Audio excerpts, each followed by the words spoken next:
The parting of the ways. Some of the chief players in the drama of Indian affairs had changed.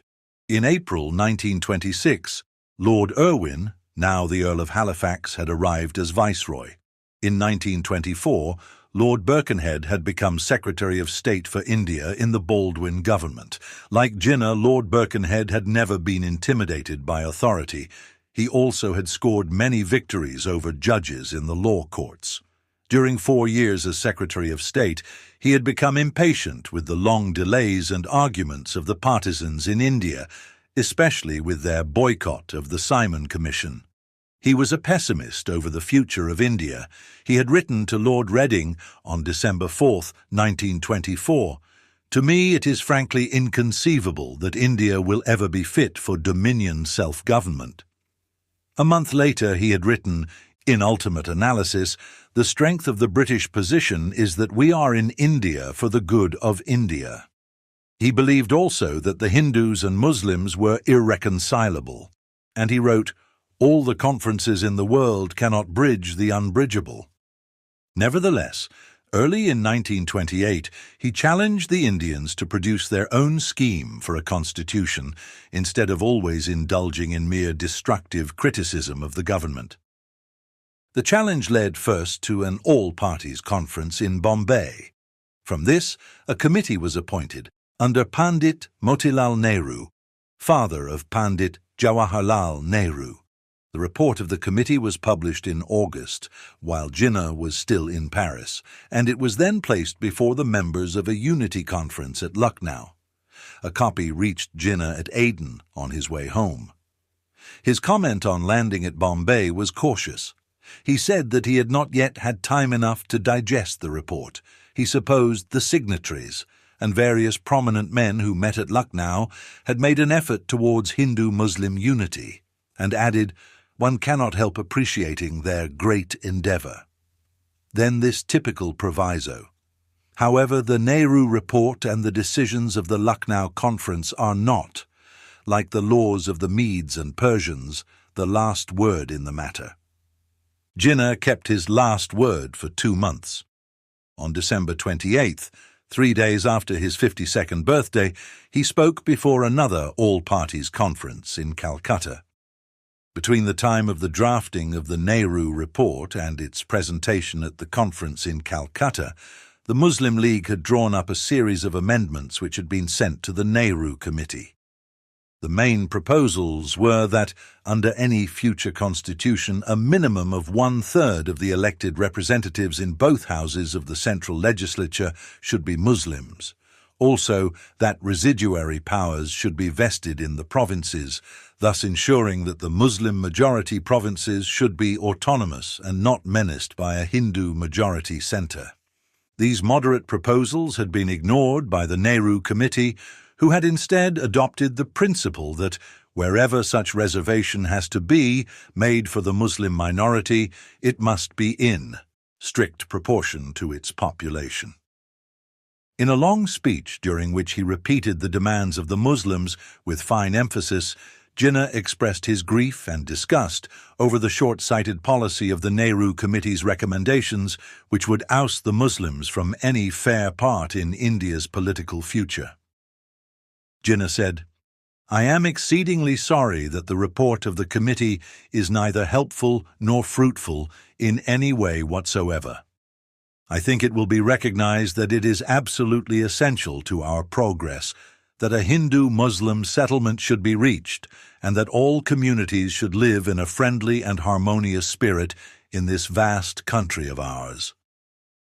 He then spoke of majorities, apt to be oppressive and tyrannical, and of minorities, with their dread and fear that their interests and their rights might suffer and be prejudiced. Then, with great skill, which is apparent even in the cold printed record of his speech, he repeated his demands: justice for the Muslim minority, and, above all, unity. He warned the conference of the dangers of a constitution under which minorities felt insecure of the inevitable result, revolution and civil war. This formidable prophecy, which came true 19 years later, did not impress his listeners. The first speaker to follow him, Sir Tej Bahadur Sapru, dragged Jinnah's appeal and warning into the dust of personalities. Although he was for giving him what he wanted and be finished with it, he talked of him as a spoilt child, a naughty child. Among those who listened to Jinnah's speech was a Parsi, Jamshed Nusserwanji, who was to become the builder and the mayor of the new city of Karachi. This fine old gentleman, who has since died, was an admirer and a friend of Jinnah.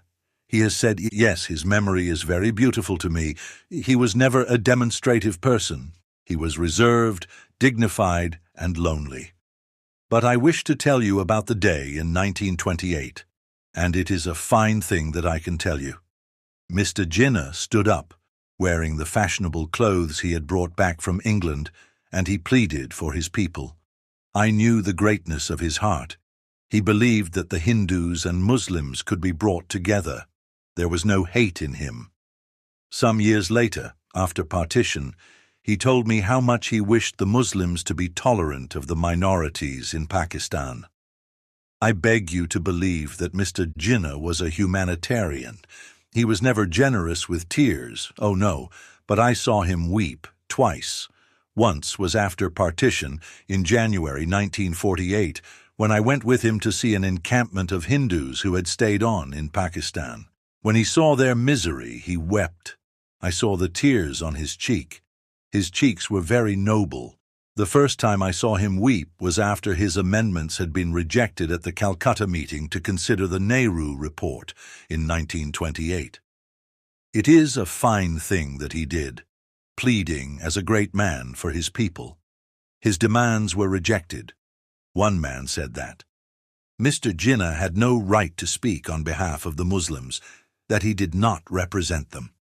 He was sadly humbled, and he went back to his hotel. About 8:30 next morning, Mr. Jinnah left Calcutta by train, and I went to see him off at the railway station. He was standing at the door of his first-class coupe compartment, and he took my hand. He had tears in his eyes as he said, "Jamshed, this is the parting of the ways." During the days of struggle that led to this parting of the ways, Mrs. Jinnah was dangerously ill at the Taj Mahal Hotel in Bombay. 2 months later, she died, not yet 29 years old. Jinnah was away from Bombay, but he hurried back for the long burial service in the Muslim cemetery, and he sat behind the mourners with Kanji Dwarkadas beside him. After a tense silence, he began to talk, hurriedly, of his political worries. Kanji Dwarkadas did not answer. When the body was lowered into the earth, Jinnah abandoned his defences, bowed his head and sobbed. Jinnah went back to his house on Malabar Hill, to the chill comfort of being alone. He had to endure 2 griefs at once. His belief in Hindu-Muslim unity was shattered, and his marriage had ended in tragedy. In time he was to ascend to greatness and power. But in 1929, there was no light to encourage him in such a hope. He remained in his bachelor house, increasing the solitariness from which he was never to escape. When an old friend called to describe his wife's last hours, he saw a cold, discouraging look in Jinnah's eye and did not dare broach the subject. The pretty objects Mrs. Jinnah had bought for the house were packed away. Every photograph, every souvenir of the desperate years was removed. The only sign of mourning was the correct black band on the sleeve of Jinnah's coat. At a time when public failure and private grief might have overwhelmed him, a touching letter was written by the wife of a British officer who met Jinnah at a dinner party at Vice-Regal Lodge in Simla, towards the end of May 1929. She wrote to her mother on the 29th, 75 covers were laid, all the gold plate was out, and the big gold bowls were filled with bright scarlet sweet peas. After dinner, I had Mr. Jinnah to talk to. He is a great personality. He talks the most beautiful English. He models his manners and clothes on Du Maurier, the actor, and his English on Burke's speeches. He is a future viceroy if the present system of gradually Indianizing all the services continues. I have always wanted to meet him, and now I have had my wish.